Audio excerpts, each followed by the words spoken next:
The sun was high over the Northern California highway on May 19, 1977, blurring the distant pines and shimmering on the asphalt. 20-year-old Colleen Stan stood at the roadside with a backpack and a hopeful smile, hitchhiking her way to a friend's birthday party. She'd done this before. He was good at reading people. And when the blue Dodge Colt pulled over, a young couple smiling back at her, a baby gurgling in the back seat, she relaxed. Families she believed were safe. She could never have known she was climbing into a trap. For the first few miles, nothing felt wrong. The husband, Cameron Hooker, was quiet. His wife, Janice, chatted politely. The baby fussed and slept.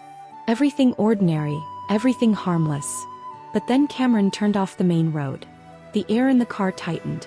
The forest rose around them, dense and shadowed, choking the light. When the car stopped, Colleen felt the first spark of fear. Cameron stepped out, opened the trunk and lifted out a strange wooden box. Heavy, solid, lined inside like a coffin. She didn't have time to run before he pressed a knife to her throat. The box came down over her head. Inside, darkness took her voice, her breath, her world. Colleen was carried into the Hooker's home. There were neighbors nearby. The world outside continued as normal. But inside that modest house in Red Bluff, California, she was lowered into yet another box. One built to slide under a bed. A space so small she could barely move. A space that muffled her cries. A space where she learned what silence really meant. Above her, life went on. Dinners cooked. Pipes hummed. Footsteps creaked. Below it all, she lay, pressed into wood and darkness. Hours became days. Days blurred into months. Cameron did not have to rely only on chains. He had something more powerful, fear crafted into a system. He told Colleen that a secret, omnipotent organization called the Company watched her constantly. That they would kill her family if she disobeyed. That escape meant agony, not freedom. The story was absurd, but isolation and terror twist the mind. Colleen believed him. He made her sign a contract, a paper declaring she was his slave. Janice watched, silent, exhausted by years of abuse herself. Colleen's world narrowed to obedience, darkness, and the hope that one day someone would notice she was missing. But no one did. People imagine imprisonment as constant pain, constant violence. But sometimes it is routine that destroys you. Colleen washed their dishes. He hung their laundry. He cared for their children. Sometimes, astonishingly, she was allowed outside, even allowed to visit her family under strict psychological control. But she returned because she believed she would be hunted if she ran. Then when her work was done, she went back into the box. Under the bed. Under the weight. Under the illusion that there was no other life for her. Years passed like this. Stolen years, invisible years.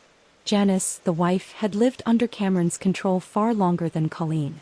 She had been threatened, manipulated, reshaped. But watching Colleen fade into something hollow forced something inside her to shift. One night, Janice crept to the box, opened it and whispered, "There is no company. It's all Cameron. You're not bound to him. You're free." Colleen stared at her, stunned. The world she had understood for 7 years fractured. Truth and fear collided. But the most shocking twist was still ahead. Janice asked her to leave, quietly, not to save herself but to save the children. And Colleen, after 7 years of silence, obedience and darkness, walked out the front door. No chase. No sirens. Just the soft sound of freedom beneath her feet. Colleen called her family. Janice called the police. And the story that had lived only in shadows finally reached daylight. Cameron Hooker was arrested and later sentenced to 104 years in prison. Colleen, remarkably, built a quiet life, not defined by fear but by resilience. She did not hide her story, she reclaimed it. She showed the world what survival looks like when survival should have been impossible.